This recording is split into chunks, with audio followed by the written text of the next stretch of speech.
Hello students and जय हिंद। Welcome you all to Magnet Brains, एक ऐसा प्लेटफॉर्म जहां पे क्लास 1 से लेकर क्लास 12 तक सारा का सारा क्वालिटी एजुकेशनल कंटेंट आप लोगों तक एक्सक्लूसिवली फ्री ऑफ कॉस्ट लेकर आया जाता है। मतलब ये कि यहाँ कभी ऐसा नहीं होता कि आपको किसी भी सब्जेक्ट के एक या दो चैप्टर्स वगैरह एक्सेस करने के लिए मिलें और उसके बाद में आपसे ये बोला जाए कि भाई बचे हुए कोर्स को अगर आपने एक्सेस करना है तो आपको उसके लिए किसी तरीके की कोई फीस देना पड़ेगी या किसी तरीके का कोई पेड सब्सक्रिप्शन लेना पड़ेगा। ऐसा मैग्नेट ब्रेन्स में नहीं होता। मैग्नेट ब्रेन्स प्रतिबद्ध है आप लोगों तक सारा का सारा क्वालिटी एजुकेशनल कंटेंट एकदम एक्सक्लूसिवली फ्री ऑफ कॉस्ट लेकर आने के लिए, जिसकी मदद से ना सिर्फ आप लोगों के एग्जामिनेशंस की प्रिपरेशन अच्छे से हो सके, आपके सब्जेक्ट्स की अच्छे से आपकी अंडरस्टैंडिंग वगैरह जो है बढ़िया आए और आपकी क्लैरिटी वगैरह जो है कॉन्सेप्ट की अच्छे से डेवलप हो सके और आप अपने एग्जामिनेशंस में अच्छा परफॉर्म कर सकें। ये तो आप करें ही करें, मगर साथ ही साथ आप लोग अपने करियर्स में भी अच्छा परफॉर्म करें, अच्छे अच्छे पदों पर पहुँचें, बढ़िया पोस्ट पर जाएं और फाइनली देश की तरक्की और उन्नति में आप लोग अपना कंट्रीब्यूशन दे सकें और अच्छे नागरिक बनकर जिएं। तो इसी ध्येय के साथ में मैग्नेट ब्रेन्स आगे बढ़ रहा है और हम इस पर्टिकुलर चीज़ के लिए प्रतिबद्धता के साथ आपके सामने लगातार अच्छे से अच्छा, बढ़िया से बढ़िया क्वालिटी एजुकेशनल कंटेंट ला रहे हैं without any paid up cost और विदाउट एनी चार्जेस। तो इसी नोट पर हम लोग अपना आज का जो सेशन है उसको शुरू करते हैं। लास्ट सेशन में हम लोग पढ़ रहे थे class 11 health and physical education, उसका जो सेकंड चैप्टर था जिसमें हेल्थ की डेफिनेशन और उसके वेरियस पैरामीटर्स के बारे में हम लोग बातचीत कर रहे थे, तो वो चैप्टर हम लोगों ने पढ़कर ख़त्म किया था। आज का जो हमारा सेशन है उससे हम लोग एक नया चैप्टर शुरू कर रहे हैं, चैप्टर नंबर 3, जिसका नाम है physical and physiological aspects of physical education and sports. यानी कि फिजिकल एजुकेशन और स्पोर्ट्स का जो आपको पूरा का पूरा ये ज्ञान दिया जा रहा है, ये फिजिकल एजुकेशन और स्पोर्ट्स वगैरह जो आपको पढ़ाया जा रहा है या इसके तहत जो वेरियस एक्टिविटीज कराई जा रही हैं, उसका आपके ऊपर क्या फिजिकल इफेक्ट पड़ता है एंड मोस्ट इंपॉर्टेंटली उसका आपके ऊपर क्या फिजियोलॉजिकल इफेक्ट पड़ता है, या इनके क्या एस्पेक्ट्स होते हैं जिनके ऊपर हमें ध्यान रखना चाहिए या जिनके बारे में हमको पता होना चाहिए अगर हम लोग फिजिकल एजुकेशन और स्पोर्ट्स के बारे में बातचीत कर रहे हैं या इसकी पढ़ाई कर रहे हैं। वो सारी की सारी चीज़ें इस पर्टिकुलर चैप्टर में हम लोग कवर करेंगे। इंटरेस्टिंग चैप्टर रहने वाला है, आप इससे काफ़ी सारी चीज़ें सीखेंगे। जिस तरीके से इसके पहले वाले चैप्टर में हम लोगों ने हेल्थ और उसके वेरियस पैरामीटर्स के बारे में जाना, हेल्थ की जो बेसिक डेफिनेशन होती है उसमें कितने पैरामीटर्स आते हैं और उनका आपस में किस तरीके से को रिलेशनशिप है और बाकी सारी चीज़ें, दिमाग की और आपकी मन, आपकी जो शरीर है उसके बीच की जो हेल्थ वगैरह है उसके बीच में क्या को रिलेशनशिप्स हैं, जिस तरह से हम लोगों ने उन सारी चीज़ों को पढ़कर और देखकर ख़त्म किया था और हेल्थ की एक ज़्यादा बेटर अंडरस्टैंडिंग, ज़्यादा क्लैरिटी के साथ में एक अंडरस्टैंडिंग डेवलप की थी। ठीक उसी तरीके से यहाँ पर आपके फिजिकल एजुकेशन और स्पोर्ट्स वगैरह के क्या आपके ऊपर क्या फिजिकल एस्पेक्ट्स रहते हैं और क्या आपके फिजियोलॉजिकल एस्पेक्ट्स रहते हैं, उन सारी बातों को हम लोग इस चैप्टर में डिस्कस करेंगे। इंटरेस्टिंग चैप्टर है, मज़ेदार चैप्टर है, आपको मज़ा आने वाला है। So now without any further ado here we begin. तो सबसे पहले इसका इंट्रोडक्शन में हम लोग अब ये देख लेते हैं कि इसमें हमें पढ़ना क्या क्या है फिजिकल या फिजियोलॉजिकल एस्पेक्ट्स में, और उसके बाद में फिर एक एक करके हम लोग टॉपिक्स की तरफ आगे बढ़ते जाएंगे। तो सबसे पहली चीज़ तो ये कि फिजिकल एंड फिजियोलॉजिकल एस्पेक्ट्स जब आप बोलते हैं फिजिकल एजुकेशन या स्पोर्ट्स के, तो उसमें आता क्या क्या है। उसमें सबसे पहली चीज़ जो आती है उसका नाम है ग्रोथ एंड डेवलपमेंट। अब जनरली ग्रोथ हो गया या डेवलपमेंट हो गया, इन दोनों शब्दों को हम लोग कई बार इंटरचेंजेबली इस्तेमाल करते हैं, मगर जब फिजिकल एजुकेशन को एक सब्जेक्ट डोमेन के रूप में आप पढ़ते हैं तो वहाँ पर दोनों का अपना एक डिस्टिंक्ट मतलब है और दोनों के बीच में अच्छा खासा एक डिफरेंस है, एक डिस्टिंक्ट डिफरेंस है। तो इस चैप्टर में हम लोग ये देखेंगे कि भाई ग्रोथ का क्या मतलब होता है, डेवलपमेंट का क्या मतलब होता है, एंड उसके बाद में ग्रोथ और डेवलपमेंट के बीच में डिफरेंसेस क्या होते हैं, हम लोग इस चीज़ को समझेंगे। इसी तरीके से हम लोग फिर ये देखेंगे कि भाई आपका हेरिडिटी क्या होती है और आपका एनवायरनमेंट क्या होता है, और हेरिडिटी और एनवायरनमेंट के बीच में किस तरीके का फर्क होता है, हम लोग इस बात को भी समझेंगे। ये सारी चीजें जो है हम लोगों को इसमें पढ़नी है। अब हमने ये बोला कि हमें ग्रोथ और डेवलपमेंट पढ़ना है, ग्रोथ और डेवलपमेंट के बीच में क्या फर्क है हमें उसे समझना है, हेरिडिटी क्या होती है, एनवायरनमेंट क्या होता है, ये सारी चीजों की बातचीत करनी है। अब अगर हम लोग ये सारी चीजें पढ़ेंगे तो फिर इसमें वो सारे फैक्टर्स जो इनको अफेक्ट करते हैं, चाहे वो ग्रोथ को अफेक्ट करने वाले फैक्टर्स हों पॉजिटिव तरह से या नेगेटिव तरह से, डजंट मैटर, मगर वो फैक्टर्स वगैरह जो ग्रोथ को अफेक्ट करते हैं या फिर वो फैक्टर जो डेवलपमेंट को अफेक्ट करते हैं, एनवायरनमेंट को अफेक्ट करते हैं, हेरिडिटी को अफेक्ट करते हैं, वो सारे के सारे फैक्टर्स वगैरह जो हैं उनका कंसिडरेशन या उनकी स्टडी भी जो है इसमें शामिल हो जाएगी, तो वो भी हमको जो है करना पड़ेगी। तो उसके बाद में जो चीज़ हम लोग इस चैप्टर में देखने वाले हैं या इसी से रिलेटेड जो चीज़ हम लोग इस चैप्टर में पढ़ेंगे वो सारे फैक्टर्स के बारे में होगा जिसके चलते ये ग्रोथ, डेवलपमेंट और जितने भी आपके एस्पेक्ट्स वगैरह हैं, आपका फिजिकल हो गया, फिजियोलॉजिकल हो गया, इन सब के ऊपर असर पड़ता है, चाहे पॉजिटिव असर पड़ता हो चाहे नेगेटिव असर पड़ता हो, वो सारी चीज़ें हम लोगों को देखनी है। और खास तौर पर आपका जो डेवलपमेंट स्टेजेस होती हैं, डेवलपमेंटल स्टेजेस वगैरह जो होती हैं, उसमें जो असर पड़ता है। डेवलपमेंटल स्टेजेस वगैरह से सिर्फ आपके शारीरिक तौर पर जो विकास हो रहा है उसी की बात नहीं हो रही है, मानसिक तौर पर भी जो आपका विकास हो रहा है, सामाजिक तौर पर भी जो आपका विकास हो रहा है, इन सारे स्टेजेस वगैरह को जो है हम लोगों को स्टडी करना है। तो ये हो गया आपका ये आपका जो जो मेन टॉपिक हम लोगों को इस चैप्टर में देखने थे, ये सब उसके बारे में बातचीत होगी। इसमें और भी कुछ चीजों को इंक्लूड किया जाता है। अब थोड़ा सा उस पर देख लेते हैं। फिजियोलॉजिकल एस्पेक्ट्स की जब भी हम लोग खास तौर पे बातचीत करते हैं, जब हमने बोला फिजियोलॉजिकल एस्पेक्ट्स, तो सबसे पहले तो ये जो शब्द है फिजियोलॉजिकल, आपको इसका मतलब पता होना चाहिए। तो फिजियोलॉजिकल शब्द या फिर फिजियोलॉजिकल एस्पेक्ट की जब बात की जाती है हेल्थ एंड फिजिकल एजुकेशन में, तो इसमें कई सारी एक्टिविटीज वगैरह हैं वो शामिल हो जाती है। जैसे वार्मिंग अप एक एक्टिविटी है, वो इसका एक पार्ट है। कंडीशनिंग एंड कूलिंग डाउन क्या होती है हम लोग आगे डिस्कस करेंगे, ये इसका एक पार्ट हो जाती है। इसी तरीके से एक्सरसाइजेस के क्या इफेक्ट होते हैं आपके मस्कुलर इंफ्रास्ट्रक्चर पर, आपके डाइजेस्टिव सिस्टम पर, आपके सर्कुलेटरी सिस्टम पर, आपके रेस्पिरेटरी सिस्टम पर, इन सारी चीजों को भी हम लोग जो है डिस्कस करेंगे और ये सब कुछ आपके फिजियोलॉजिकल एस्पेक्ट्स में आ जाएगा। ठीक है जी। तो ये सारी की सारी बातें हमको बेसिकली इस चैप्टर में कर खत्म करनी है। तो आई होप आप लोगों को क्लियर हो गया होगा कि इस चैप्टर में हम लोग क्या क्या पढ़ने वाले हैं। फिजिकल एस्पेक्ट्स में आपका ग्रोथ क्या चीज होती है, डेवलपमेंट क्या चीज होती है, क्या वर्क होता है और क्या क्या फैक्टर्स हैं जो इन पे असर डालते हैं। साथ ही साथ आपका हेरिडिटी हो गया, एनवायरनमेंट हो गया, इनसे रिलेटेड जो वेरियस फैक्टर्स हैं उसके बारे में बातचीत करेंगे। फिजियोलॉजिकल एस्पेक्ट में आपका कूलिंग डाउन हो गया, वार्मिंग अप हो गया, एक्सरसाइजेस के इफेक्ट्स हो गए, सारी चीज़ों का नॉलेज वगैरह, आपके अलग अलग जो बॉडी पार्ट्स हैं, अलग अलग जो आपके सिस्टम्स, उन पर क्या इसका असर पड़ता है, ये सारी की सारी चीज़ें हम लोगों ने इस चैप्टर में देखकर खत्म करनी है। तो अब हम लोग शुरुआत जो है, ये तो आपका इंट्रोडक्शन हो गया, इसमें अपने को ये समझ में आया कि अपने को क्या क्या पढ़ना है।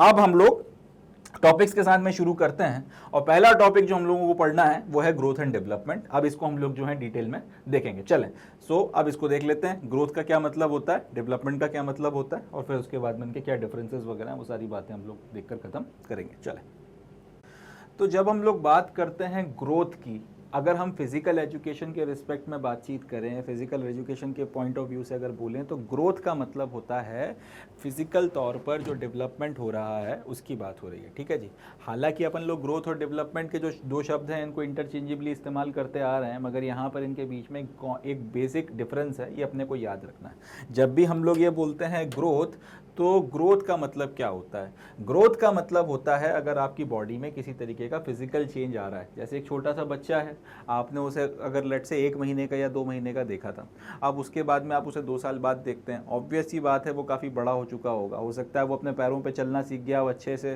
थोड़ी बहुत बातचीत भी करने लगा हो, और जो 2 महीने का या 1 महीने का आपने देखा था उसकी अपेक्षा उसके फिजिकल फीचर्स वगैरह जो हैं, चेहरा हो गया, हाथ पैर हो गया, उसमें काफ़ी ज़्यादा बदलाव आपको समझ में आएगा। तो ये जो चीज़ है आपको क्लियर कट समझ में आ रहा है कि भाई इसकी जो फिजिकलिटी है उसमें चेंजेस आए हैं, फिजिकली ये बड़ा हुआ है, इसमें कुछ इंप्रूवमेंट आया है, तो इस चीज़ को जो है हम लोग ग्रोथ बोलते हैं। ठीक है जी। तो ग्रोथ का मतलब अगर आप सिंपल शब्दों में बोलेंगे तो कोई भी चीज़ अगर बड़ी होती चली जाती है, लार्ज होती चली जाती है, तो उसको आप फिजिकल एस्पेक्ट्स में ग्रोथ बोलते हैं। अब अगर इसी की जगह आप डेवलपमेंट की बात करेंगे, तो फिजिकल एस्पेक्ट में जो ग्रोथ हो रही है, इसके अलावा उसमें जो सोशल और फिजियोलॉजिकल चेंजेस आ रहे हैं, जब आप उसे भी कंसिडरेशन में ले लेते हैं तो उस चीज़ को बोला जाता है डेवलपमेंट।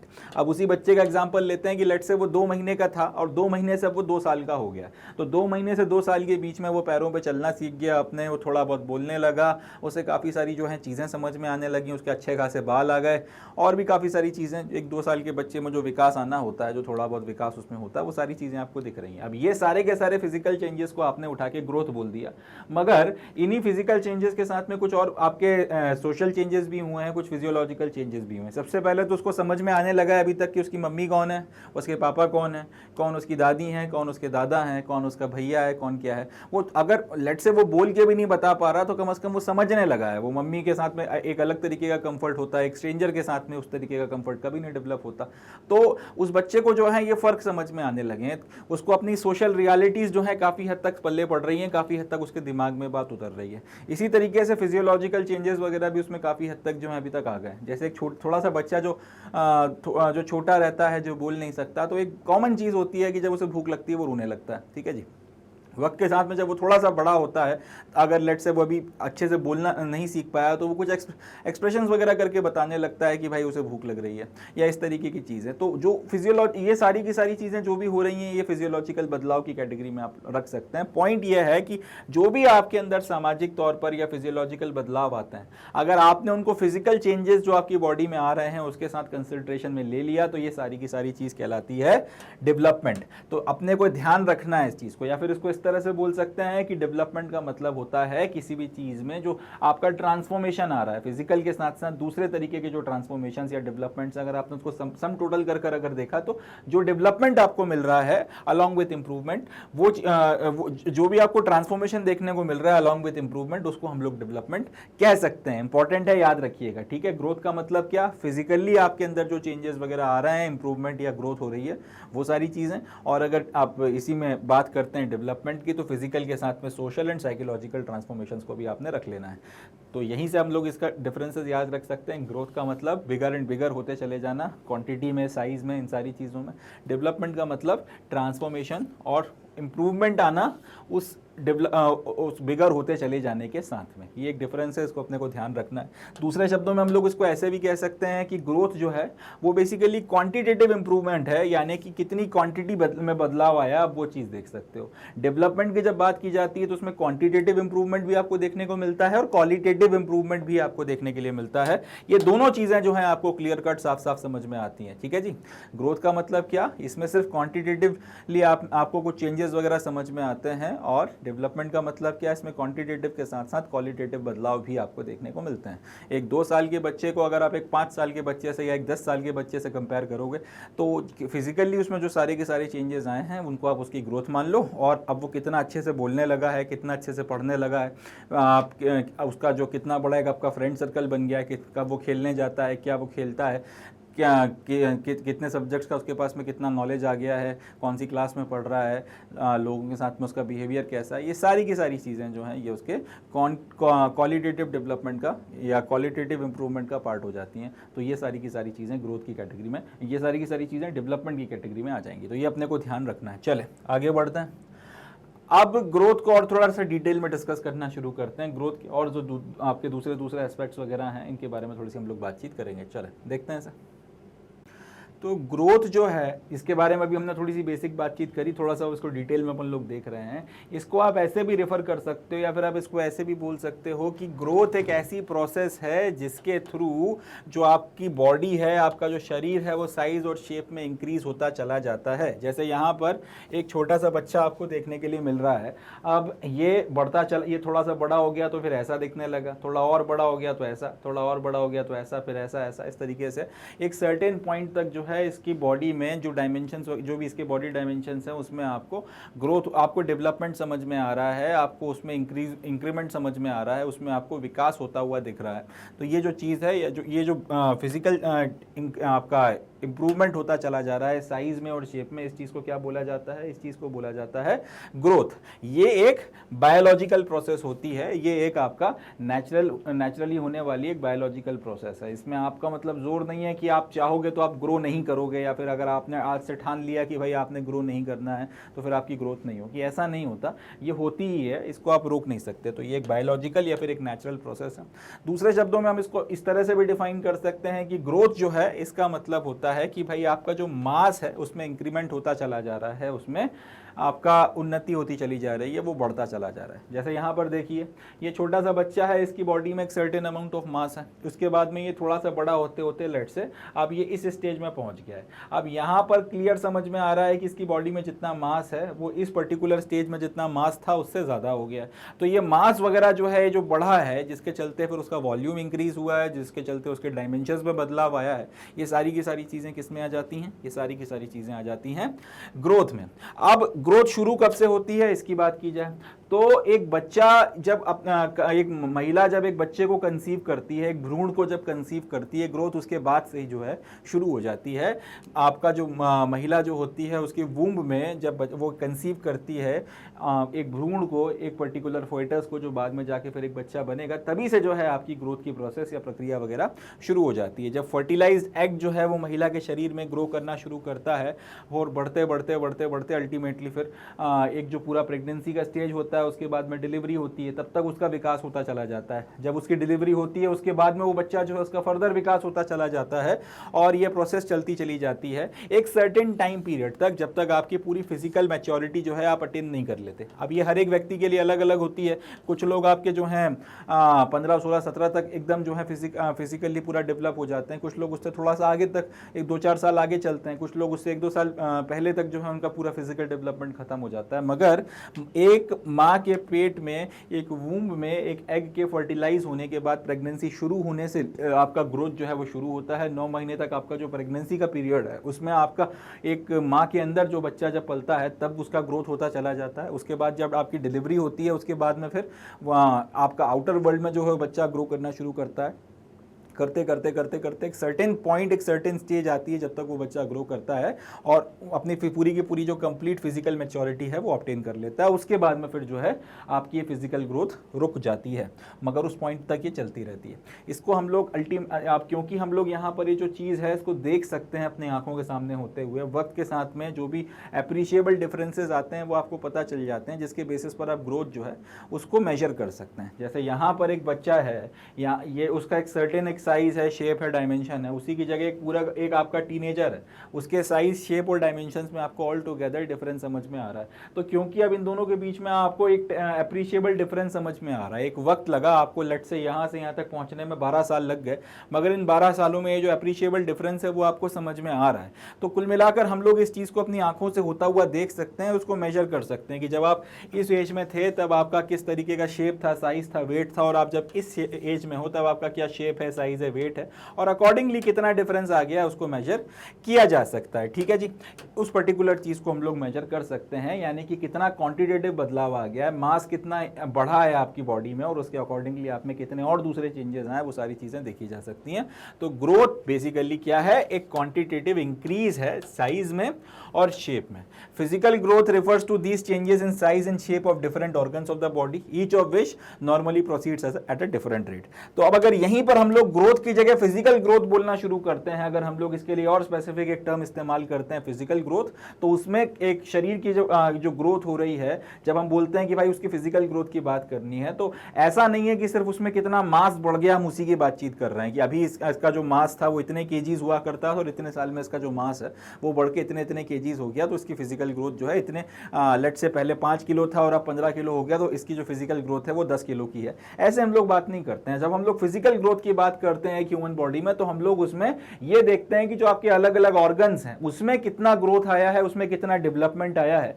और यहां पर भी एक देखने वाली बात है, एक तो हर एक ऑर्गन जो है वो सेम मात्रा में नहीं बढ़ता, सबके अपने अलग अलग साइज होते हैं, और सेम रेट पर भी जो है हर एक ऑर्गन आपका डेवलप नहीं होता है, हर एक ऑर्गन जो है आपका उसी रेट पर नहीं बढ़ता। तो मगर सब जो सारे के सारे ऑर्गन्स जो है अपने हिसाब से अपनी फिजिकल मैच्योरिटी जो है अटेन कर लेते हैं। जैसे अगर आप अपने हाथों की बात कर लें, जब आप हुए थे तब आपका जो ओवरऑल हाथ है उसकी अगर आप उसके विकास को देखेंगे, जब आप एक छोटे से बच्चे थे और वहां से लेकर जब तक आप एक एडल्ट बने, आप अपने पूरे हैंड को देख लीजिए, उंगलियां जिस रेट पर बड़ी होंगी वो एक ऑल टुगेदर अलग रेट रहा होगा और एक अलग एक स्पेसिफिक साइज तक वो बड़ी हुई होंगी। हाथ जो था एक छोटे बच्चे का, वहां से लेके आपके ओवरऑल आपका अगर आप बचे हुए हाथ की बात कर लेंगे तो एक अलग रेट पर बड़ा होगा और उसका एक अलग साइज निकल कर आया होगा। ठीक है जी, तो पॉइंट यह है कहने का कि अगर हम लोग फिजिकल ग्रोथ की बात करते हैं या फिर अगर हम लोग ग्रोथ में सिर्फ मास की बात नहीं करके हम लोग और भी स्पेसिफिक चीजें देखते हैं, तो यहां पर एक ये चीज भी देखी जाती है कि आपके जो अलग अलग ऑर्गन्स थे बॉडी के, इसमें कितना ज्यादा डेवलपमेंट आया है, इसमें इनके शेप्स और साइज में कितना ज्यादा फर्क आया है। और देखने वाली बात क्या है, हर एक ऑर्गन का अपना एक स्पेसिफिक साइज है, अपना एक स्पेसिफिक शेप है, और उनकी जो ग्रोथ वगैरह है उसके अकॉर्डिंग डिफरेंट रेट्स पर होती है। और सब जो है अपनी अपनी मेच्योरिटी भी अलग अलग आपका जो स्टेजेस हैं लाइफ की उसमें अटेन करते हैं। इसलिए हम लोग अगर इसको ओवरऑल डिफाइन करना चाहें, इसको आप अगर ग्रोथ को, तो हम लोग इस तरह से बोल सकते हैं कि ये एक टेंजिबल बायोलॉजिकल प्रोसेस है। टेंजिबल बायोलॉजिकल प्रोसेस का मतलब क्या, जिसको हम लोग छू कर देख सकते हैं, समझ सकते हैं, जिसमें अप्रिशिएबल जो फर्क आ रहा है हम आंखों से ऑब्जर्व कर सकते हैं, in which the organism gains in terms of size, volume, height and weight. तो ग्रोथ का मतलब क्या है, एक टेंजिबल प्रोसेस है, टेंजिबल बायोलॉजिकल प्रोसेस है, जिसमें हम लोग देख सकते हैं, छू सकते हैं, ऑब्जर्व कर सकते हैं, महसूस कर सकते हैं एक बदलाव जो एक शरीर में आया है, और जिसके चलते उसने सबसे पहले तो अपना मास गेन किया, मास गेन करने के चलते उसने वेट गेन किया, वेट बढ़ने के चलते उसका वॉल्यूम बढ़ा, वॉल्यूम के साथ में आपका साइज, शेप, डायमेंशंस, हर चीज में आपको बदलाव वगैरह देखने के लिए मिलता है। और ये सिर्फ आपका इंसानों के साथ नहीं है, ये जानवरों के साथ में भी है, ये पेड़ पौधों के साथ में भी है। तो हर वो जो लिविंग ऑर्गेनिज्म है, हर वो चीज जो आपका जिंदा है, जो ग्रो कर रही है, सबके साथ में आपको फिजिकल ग्रोथ देखने के लिए मिलती है। ये जो है आपका ग्रोथ की डेफिनेशन हो गई। अब हम लोग बात करेंगे डेवलपमेंट की, कि डेवलपमेंट क्या होता है और वो ग्रोथ से किस तरीके से अलग है, या फिर ग्रोथ में अगर आप और कौन कौन से फैक्टर्स को इन्वॉल्व करोगे तो फिर आपको डेवलपमेंट जो है वो देखने के लिए मिलता है। चले इसको देख लेते हैं। अब हम लोगों ने बात करनी है डेवलपमेंट की।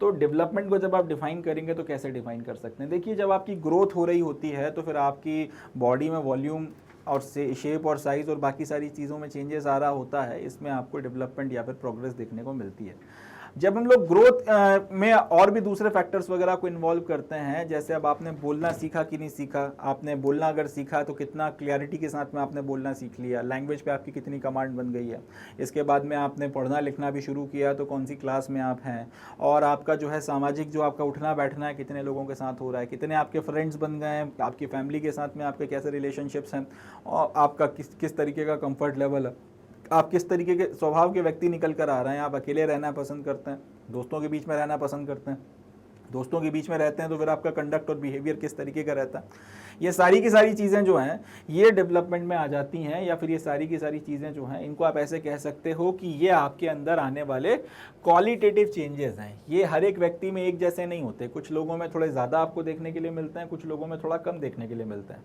अगर आपने दो बच्चे लट से उठा लिए जिनका जन्म एक ही वक्त पर हुआ था और आपने 10 साल बाद उन दोनों को देखा, तो एक बात तो तय है कि उन दोनों में जो फिजिकल चेंजेस आने हैं वो तो अप्रिशिएबली आपको समझ में आएंगे। थोड़ा बहुत अगर उनको एक ही जैसा न्यूट्रिशन दिया गया है, वो एक ही जैसे अगर बाकी सारी चीज़ें उनको दी गई हैं, और वो दोनों लेट से साथ बायोलॉजिकल ब्रदर्स हैं, वो साथ साथ पैदा हुए थे, तो जब 10 साल बाद आप उनको देखोगे तो फिजिकली उन दोनों की ग्रोथ ऑलमोस्ट एक जैसी ही होनी चाहिए। थोड़ा बहुत 19-20 का फर्क होता ही है, मगर ओवरऑल जो है उनकी ग्रोथ वगैरह जो है उसमें आपको कोई चेंजेस समझ में नहीं आएंगे। मगर जब आप उनकी पर्सनैलिटीज देखना शुरू करोगे तो आपको ये लगेगा कि यार एक व्यक्ति तो ऑल टुगेदर अलग है, एक जो है ऑल टुगेदर अलग है। हो सकता है दोनों की जो आवाज़ है उसकी पिच में आपको फर्क समझ में आए, हो सकता है दोनों का जो आपका शौक है या रुचियां हैं या आपकी हॉबीज वगैरह हैं वो एकदम ऑल टुगेदर अलग हो, जो फेवरेट सब्जेक्ट्स हों वो ऑल टुगेदर अलग हो, फेवरेट टीचर अलग हो, दोस्त आपके जो है फ्रेंड सर्कल आपका अलग हो, कोई गेम या स्पोर्ट्स की बात आ जाती है तो किसी को एक पसंद हो, किसी को दूसरा पसंद हो, एक ऑल टुगेदर आपका कंडक्ट अलग हुआ, एक जो है वो थोड़ा सा अकेला रहना पसंद करता है, किताबें पढ़ना पसंद करता है, एक थोड़ा जिंदा दिल किस्म का इंसान है, वो लोगों के बीच में ही जो है जनरली रहता है, खूब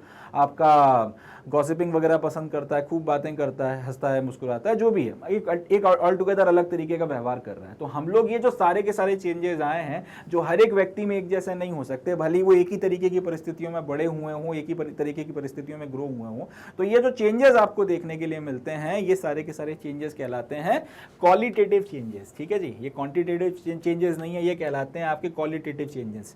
तो ये जो जैसे जैसे आपकी ग्रोथ हो रही होती है, आपकी फिजिकल ग्रोथ हो रही होती है, उसी के साथ आपको जो आपकी लाइफ में दूसरे इन्फ्लुएंसिंग फैक्टर्स के चलते हैं, अब ये जो क्वालिटेटिव चेंजेस की एक पूरी की पूरी प्रोग्रेसिव सीरीज है जो आप में इंप्रूवमेंट कराती चली जाती है, इसका जो सम टोटल होता है इसको बोला जाता है डेवलपमेंट। जैसे कि आपने पहले थोड़ा थोड़ा सा जो है बोलना शुरू किया, अब ये एक तरीके का क्वालिटेटिव इंप्रूवमेंट है। इसके बाद में थोड़ा सा आपने और ज्यादा बोलना शुरू किया, अब एक वक्त तक तो आप जो है कंपल्सिवली बोलते हो कि जो भी आपसे कह रहा है आपके दिमाग ने प्रोग्रेस की और आपने उसी चीज को रिपीट कर दिया। धीरे धीरे आपकी भाषा का ज्ञान इतना हो जाता है कि अब अपने मन से बनाकर आप सेंटेंसेस बोलना शुरू कर देते हैं। एक वक्त के बाद में आप उस भाषा के और भी काफ़ी सारे वर्ड्स को सीखते चले जाते हैं और एक पॉइंट तक आते आते आप इतना कंफर्टेबल हो जाते हैं उस लैंग्वेज के साथ कि आपको सोचना नहीं पड़ता, वो आपकी मदर टंग बन जाती है और आप उसमें लगातार कंफर्टेबली बात कर सकते हैं। तो ये जो सारी की सारी चीज़ें हुई हैं, एक भाषा के पहले शब्द या पहले अक्षर को बोलने से लेके उसमें पूरा का पूरा एक आप इस तरह से कह सकते हैं पूरा का पूरा एक आप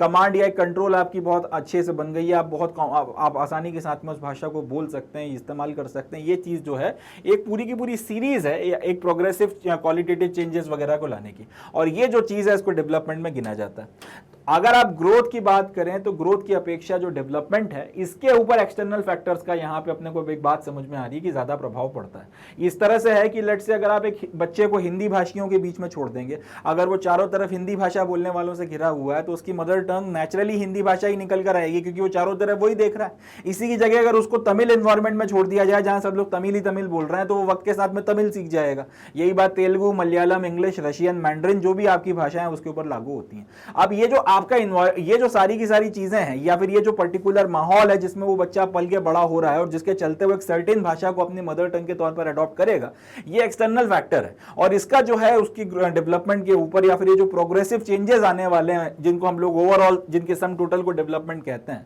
उस पर आपका उसके ऊपर आपको उन चीजों का असर जो है देखने के लिए मिलेगा।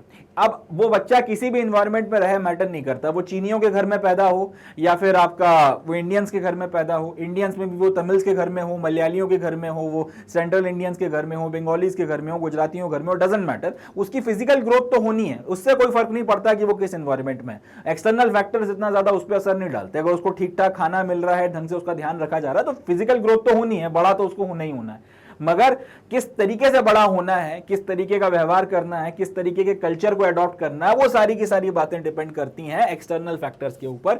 जैसे कि एक पर्टिकुलर एग्जांपल देके मैंने आपको बताया कि कोई बंदा अपनी मदर टंग कैसे अडॉप्ट करता है, उसी तरह से इसी तरीके के जो दूसरे एक्सटर्नल फैक्टर्स हैं उसका आपकी डेवलपमेंट प्रोसेस के ऊपर ज्यादा असर पड़ता है, ज्यादा रिलेशनशिप होता है जब आप ग्रोथ की बात करते हो। आप चाहे चीनी के घर में पैदा हो जाए, चाहे आप जापानी के घर में पैदा हो जाओ, कुछ खाओ, कोई आपको कुछ खिलाए, कोई आपको कुछ खिलाए। वैसे भी जो चाइनीज हैं उनकी फूड वगैरह तो बहुत ज्यादा आजकल सुर्खियों में रहती हैं, बड़ी फेमस रहती हैं कि वो क्या क्या खाते रहते हैं। पॉइंट ये है कि फर्क नहीं पड़ता आप उनको क्या खिलाया जा रहा है क्या नहीं खिलाया जा रहा। अगर आपके न्यूट्रिशन का, पोषण का ध्यान रखा गया, आपकी ग्रोथ होगी। 15-20 साल बाद आप जब देखोगे तो चीनियों के घर में पला हुआ बच्चा या जापानियों के घर में पला हुआ बच्चा या कोरियंस के घर में पला हुआ बच्चा बड़ा हो चुका होगा, हाइट, वेट, डायमेंशन इंक्रीज हो गए होंगे। तो ग्रोथ जो है उतना ज्यादा डिपेंड नहीं करती एक्सटर्नल फैक्टर्स पे, मगर कौन सी भाषा बोल रहे होंगे, किस तरीके के कल्चर को अडॉप्ट किया होगा, कैसे कपड़े पहनेंगे, कैसा कंडक्ट होगा।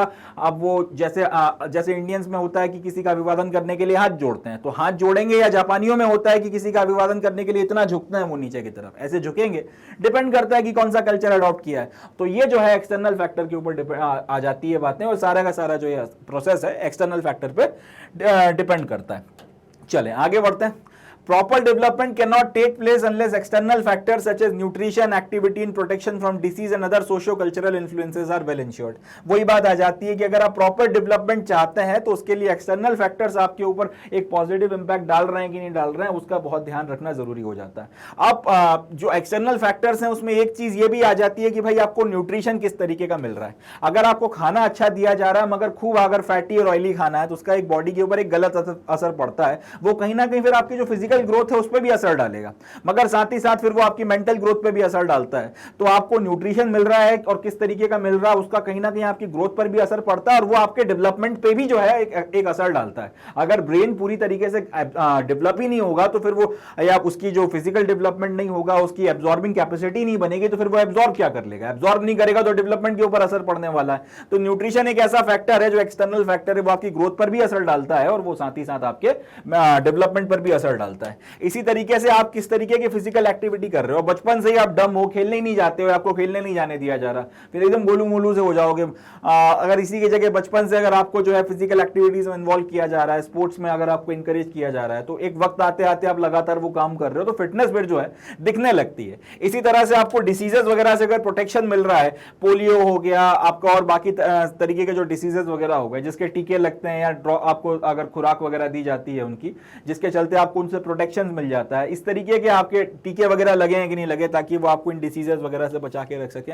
ये भी एक बहुत इंपॉर्टेंट फैक्टर है। अगर भगवान ना करे किसी को छोटी उम्र में कोई इस तरीके की बीमारी हो गई जिसके चलते उसका कोई पैर या हाथ या कोई और ऑर्गन जो है इनइफेक्टिव हो गया या उसकी डेवलपमेंट के ऊपर असर पड़ा, तो कहीं ना कहीं वो उसकी फिजिकल एज वेल एज उसके डेवलपमेंटल एस्पेक्ट्स जो है दोनों का इंपैक्ट करेगा। तो ये एक एक्सटर्नल फैक्टर है जो फिर आपका ग्रोथ और डेवलपमेंट दोनों पे जो है असर डालने वाला हो जाएगा। And lastly socio cultural influences, जिसके बारे में मैंने आपको इतना डिटेल में लैंग्वेज और बाकी सारे एग्जांपल देके बताया, इसका असर आपका प्योरली जो है डेवलपमेंट के ऊपर आपको देखने को मिलता है। ये आप ग्रोथ से इसका लेना देना नहीं है, आप किसी भी तरीके के सोशियो कल्चरल इन्फ्लुएंस में रहो, डजंट मैटर, आपकी ग्रोथ तो होगी, मगर डेवलपमेंट किस तरह का होगा कहीं ना कहीं वो डिपेंड कर जाएगा सोशियो कल्चरल इन्फ्लुएंसेस के ऊपर।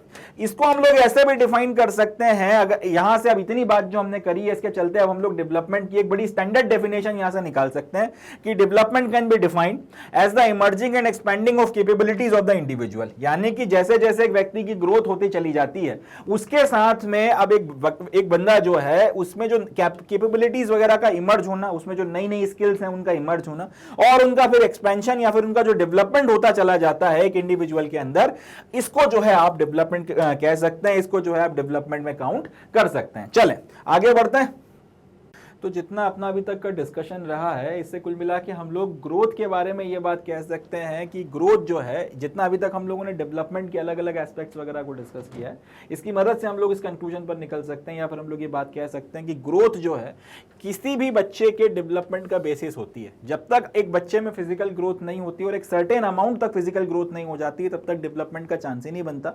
और उसके बाद में फिर ग्रोथ किस तरीके से होती है आगे एक सर्टेन लेवल तक ग्रोथ होने के बाद में, उसके बाद जो फर्दर आपकी बॉडी वगैरह है उसमें फिजिकल ग्रोथ किस तरीके से होगी उसके ऊपर डिपेंड करता है कि आपके अंदर डेवलपमेंट वगैरह जो है वो किस तरीके से आना है, या डेवलपमेंट का एक बड़ा हिस्सा जो है किस तरीके से आपके ऊपर इन्फ्लुएंस होना है। ठीक है जी। अब यहां पे इससे ये भी एक बात हम लोग कंक्लूड कर सकते हैं कि एक प्रॉपर ग्रोथ जब तक नहीं होगी तब तक एक जो certain desired amount of development है या फिर एक रिक्वायर्ड लेवल ऑफ डेवलपमेंट है किसी भी आपकी लाइफ की स्टेज में वो आप अचीव नहीं कर सकते हैं। तो यहां से हम लोग ये बोल सकते हैं कि ग्रोथ जो है उसके ऊपर डेवलपमेंट डिपेंड करता है और डेवलपमेंट किस तरीके से होगा कहीं ना कहीं ये इस बात पे डिपेंड करता है कि आपकी ग्रोथ कैसी चल रही है। एक सर्टेन स्टेज आने के बाद में उसके बाद में दोनों एक दूसरे के ऊपर इंटरडिपेंडेंट हो जाते हैं। कैसे वो हम लोग आगे देखेंगे, मगर पहले ये वन वे रिलेशनशिप होता है कि आपकी ग्रोथ जिस तरह से चल रही है उस पर डेवलपमेंट इफेक्ट पे उसका असर जो है डेवलपमेंट के ऊपर देखने को मिलता है और एक सर्टेन पॉइंट तक डेवलपमेंट फिर जब हो जाता है वो कहीं ना कहीं ग्रोथ को भी इन्फ्लुएंस करना शुरू करता है। ठीक है जी। एंड इसमें एक और चीज आती है कि आप कितनी ज्यादा स्किल्स और कितना ज्यादा नॉलेज गेन करते चले जाते हैं, इससे भी आपकी डेवलपमेंट प्रोसेस वगैरह के बारे में एक वाजिब अंदाजा लगता है। आपने अगर लेट से बहुत ज़्यादा स्किल्स वगैरह एक्वायर कर ली हैं, बहुत अच्छे से आपकी जो है आप में कैपेबिलिटीज़ वगैरह डेवलप हुई हैं, तो फिर ऐसा कहा जाएगा कि भाई आपकी ग्रोथ जो है वो बहुत बढ़िया हुई है, अच्छी तरह से आपका ग्रोथ हुआ है, अच्छी तरह से आपका डेवलपमेंट हुआ है, आपकी डेवलपमेंट प्रोसेस बहुत बढ़िया चली है। मगर अगर आपने आपकी एज और या फिर उस पर्टिकुलर लेवल पर जिस लेवल तक आपका फिजिकल ग्रोथ हो गया है, आप जिस एज तक आ गए उस एज तक अगर आपने अच्छी मात्रा में स्किल्स नहीं एक्वायर करी तो कहीं ना कहीं फिर ये कहा जाएगा कि भाई आपकी ग्रोथ अच्छी, आपका जो डेवलपमेंट वगैरह जो है उस लेवल तक नहीं हुआ। एक इंपॉर्टेंट पॉइंट और जो अपने को ध्यान में रखना है कि जो आपकी फिजिकल ग्रोथ होती है वो जिंदगी के एक पर्टिकुलर पॉइंट पर आकर रुक जाती है, उसके बाद फिर आपको शारीरिक तौर पर जो है और ज्यादा विकास या और ज्यादा इंक्रीमेंट होता हुआ आपको देखने को नहीं मिलता कि आपकी हाइट और ज्यादा बढ़ जाए उसके बाद में, या फिर एकदम से आपका जो वेट है, वेट वगैरह तो खैर चेंज वगैरह होता रहता है, मगर आपकी हाइट या फिर ऑर्गन्स में फर्दर डेवलपमेंट वगैरह जो है वो आपको एक पॉइंट के बाद लाइफ में देखने के लिए नहीं मिलता। दूसरे शब्दों में एक वक्त ऐसा आता है जब फिजिकल ग्रोथ जो है वो खत्म हो जाती है आपकी ज़िंदगी में, मगर आपका जो डेवलपमेंट है ये ज़िंदगी भर चलता रहता है। एक इंपॉर्टेंट बात है, इसको ध्यान रखना है। एक वक्त ऐसा आता है जब आपकी जो ग्रोथ है, फिजिकल ग्रोथ जो है वो किसी एक पर्टिकुलर स्टेज ऑफ लाइफ पे ख़त्म हो जाती है, मगर आपका डेवलपमेंट ज़िंदगी भर चलता रहता है, क्योंकि नई नई चीज़ें आप लाइफ लॉन्ग जो है सीख सकते हो, नई नई चीज़ें जो हैं जब तक आप जिंदा हो तब तक आप उनको कर सकते हो। तो ये जो है ग्रोथ और डेवलपमेंट का डिटेल जो एक्सप्लेनेशन, इसको और ज़्यादा अच्छे से समझने के लिए हम लोग अब एक चार्ट की मदद से ये देखेंगे कि ग्रोथ के अपने क्या अलग अलग फीचर्स होते हैं और डेवलपमेंट के अपने अलग अलग क्या क्या फीचर्स होते हैं, तब ये चीज़ और ज़्यादा क्लैरिटी के साथ अपने दिमाग में बैठेगी।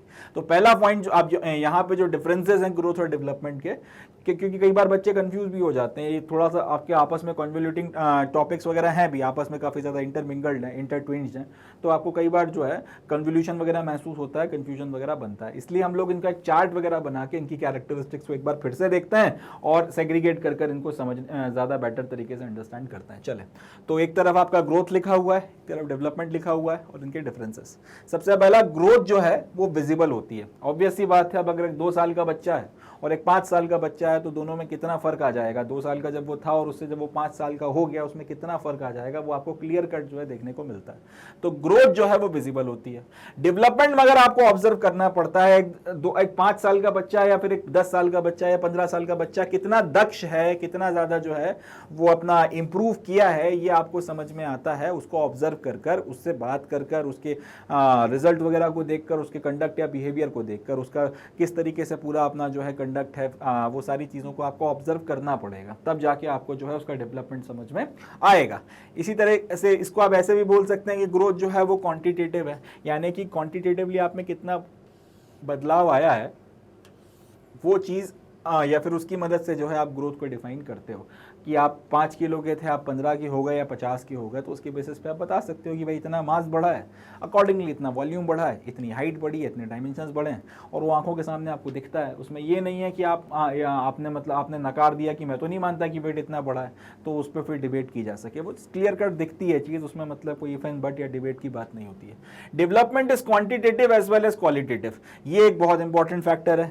ग्रोथ में सिर्फ आपका क्वांटिटी का ध्यान दिया जा रहा है, डेवलपमेंट में quantity as well as quality दोनों देखी जाती हैं। हम लोगों ने डिटेल में इसके बारे में बात अभी कर ली है।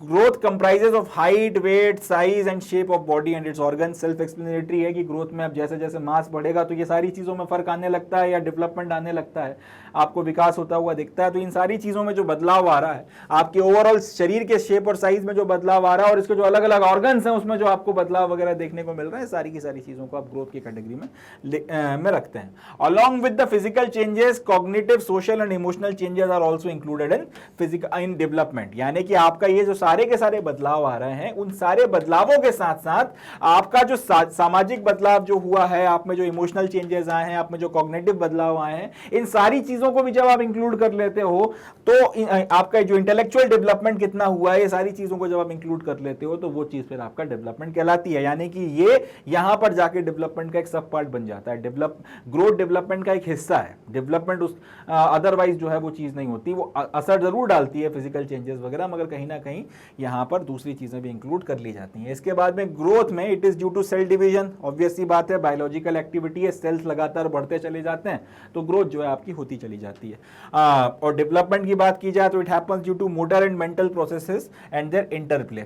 तो हम मोटर एंड मेंटल प्रोसेसेस वगैरह क्या होती हैं बाद में डिटेल में देखेंगे। फिलहाल आप इतना समझ लीजिए कि आपका जो दिमाग है वो न्यूरॉन्स वगैरह की मदद से आपका जो पूरा एक नर्वस सिस्टम बना हुआ है जिसके चलते आपकी पूरी बॉडी को संभालता है। अब जैसे मुझे अपना ये हाथ है इसको ऊपर या नीचे करना है, इसके लिए दिमाग से न्यूरॉन्स तक एक इंस्ट्रक्शंस आता है न्यूरॉन्स के थ्रू, और वो इस हाथ को ऊपर नीचे करवाता है और अकॉर्डिंगली एक सिग्नल वापस जाता है कि जो बॉस यानी कि दिमाग जो आप करवाना चाहते थे वो चीज हो रही है।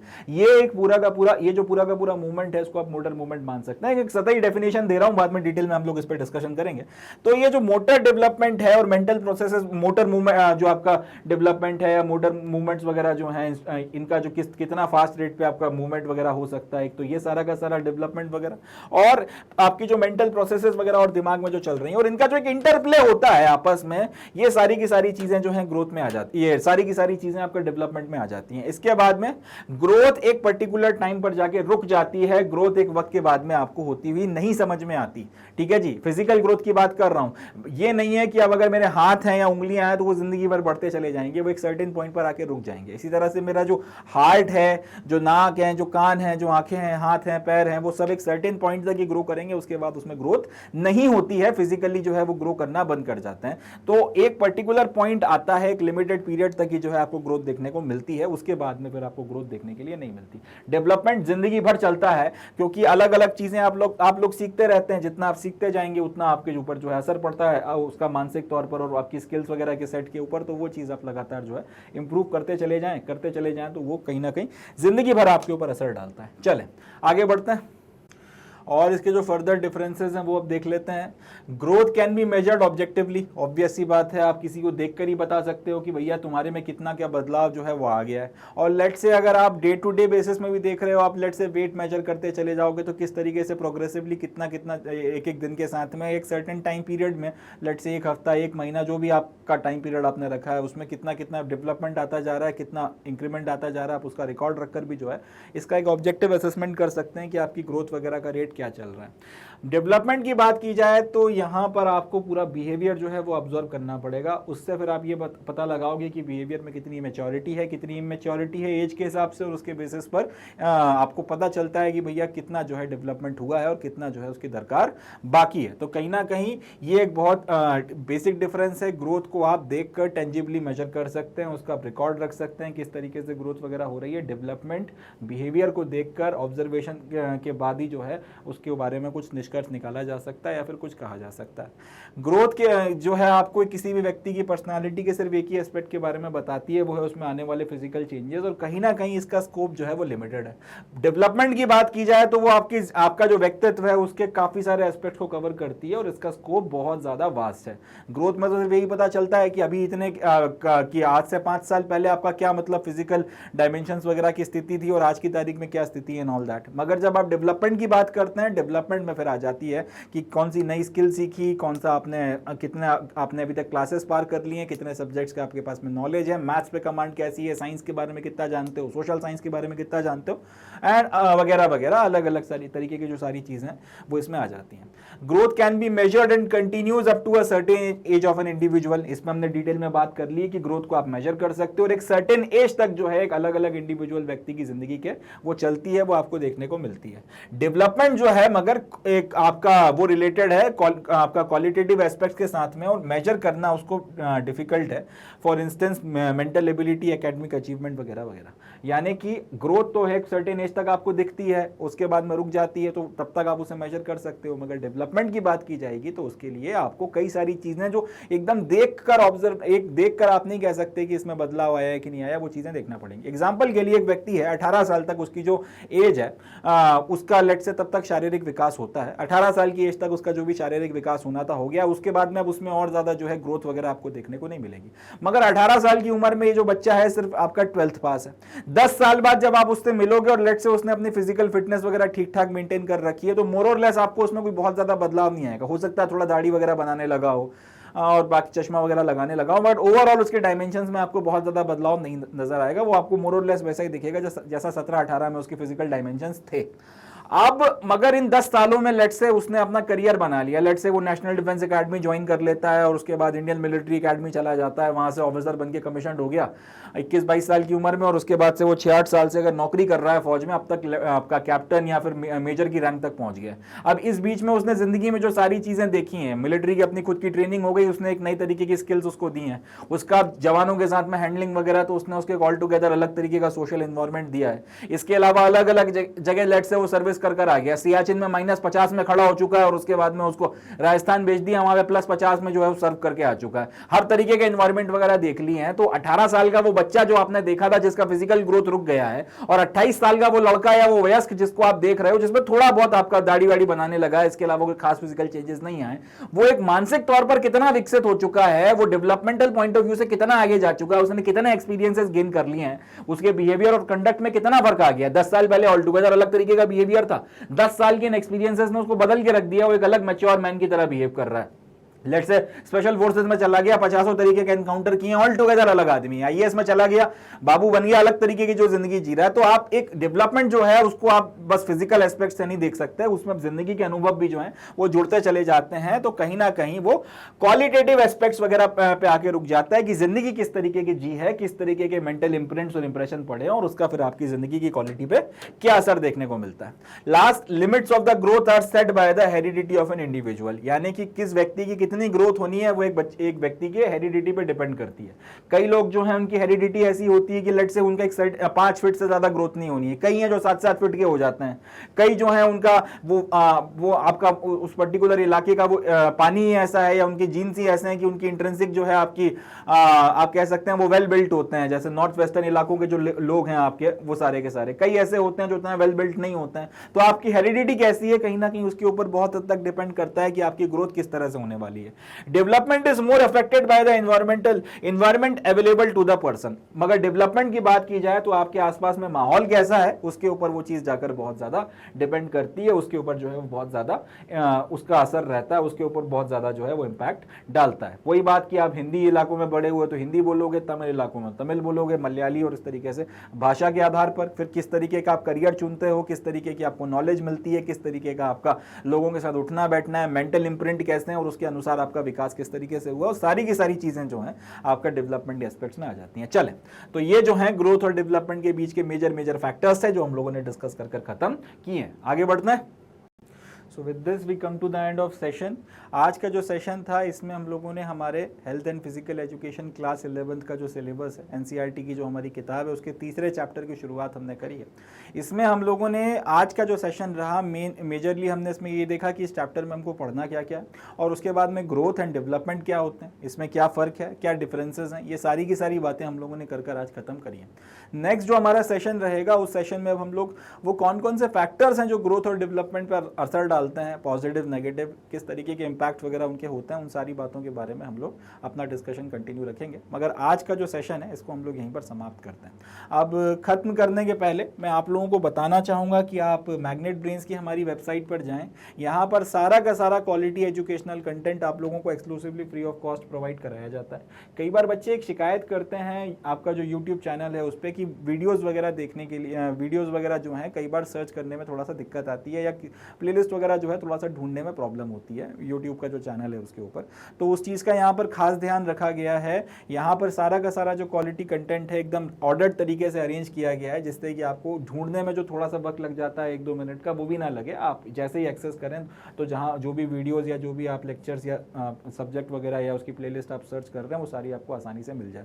तो जैसे ही आप मैग्नेट ब्रेन्स की वेबसाइट पर आते हैं वैसे ही आपको सारा का सारा जो कंटेंट है एकदम ऑर्डर्ड तरीके से अरेंज फैशन में यहाँ पे देखने के लिए मिल जाता है। अब जैसे CBSE kindergarten to 12th English medium उसका एक अपना अलग स्लॉट बना हुआ है, हिंदी मीडियम में उसका अलग स्लॉट बना हुआ है, NTSC, olympiad, CUET, spoken English, इसके अलावा जो दूसरे आपके कॉम्पिटिटिव एग्जामिनेशन हैं, SSC हो गया और भी बाकी जो UPSC हो गया या बाकी जो भी एग्जामिनेशन उसका भी कंटेंट आपको यहाँ पर इस तरीके से ऑर्डर्ड फैशन में अरेंज देखने के लिए मिलता है। अब आपको जो भी सेक्शन वगैरह में पढ़ना है आप उसके ऊपर क्लिक करिए। लेट से आपको CBSE kindergarten to 12 English medium में अगर कोई सब्जेक्ट पढ़ना है किसी क्लास का, उस पर आपने क्लिक किया तो फिर वो सारी की सारी क्लासेस वगैरह सारा जितने भी क्लासेस का कंटेंट है वो सब आपके सामने निकल कर आ जाएगा। अब इसमें से जो भी क्लास का कंटेंट आपको पढ़ना है आपको उस पर क्लिक करना है। तो जैसे आप क्लिक करेंगे तो वो रेड हो जाएगा। जैसे यहाँ पे क्लास 11 पे आपने क्लिक किया तो जैसे ही क्लिक किया वो रेड हो जाएगा और क्लास 11 के सारे कोर्सेज आपके सामने निकलकर सामने आने लगेंगे। तो उसमें फिर आपका जो साइंस के सब्जेक्ट्स हैं, ह्यूमैनिटीज के सब्जेक्ट्स हैं, कॉमर्स के सब्जेक्ट्स हैं, सब आपके सामने निकल कर आएंगे। जैसे फिजिक्स हो गया, केमिस्ट्री हो गया, जितने भी आपके दूसरे सिलेबस वगैरह हैं आपके सारे सब्जेक्ट के निकल कर आएंगे। ह्यूमैनिटीज के सब्जेक्ट्स वगैरह आपके सामने आने लगेंगे। अब जो भी सब्जेक्ट आप पढ़ना चाहते हैं उस पर क्लिक करिए। लेट्स से अगर आपने हेल्थ एंड फिजिकल एजुकेशन पे क्लिक किया तो उसका फिर जो सारा का सारा कंटेंट है वो आपके सामने निकल कर आ जाएगा। अगर किसी दूसरे सब्जेक्ट पर क्लिक किया तो उसका जो भी कंटेंट है वो आपके सामने निकल कर आ जाएगा। इसमें अब आपको यहाँ पर सिलेबस ओवरव्यू देखने के लिए मिलेगा कि आपको इस सिलेबस में कितना आपका कंटेंट है, कितने चैप्टर्स हैं, क्या क्या, वो सारी बातें सिलेबस ओवरव्यू में डिस्कस किया गया और उसके बाद में फिर उसके चैप्टर्स वगैरह की पूरी सीरीज या सीक्वेंस बना हुआ है कि किस किस चैप्टर में कितने लेक्चर्स हैं, कितने लेक्चर्स में किस चैप्टर को कवर किया गया है, वो सारी चीजें जो है आपको देखने के लिए मिलेंगी। आप उस पर क्लिक कर फिर अपना जो है पढ़ना शुरू कर सकते हैं, उसको एक्सेस करना शुरू कर सकते हैं।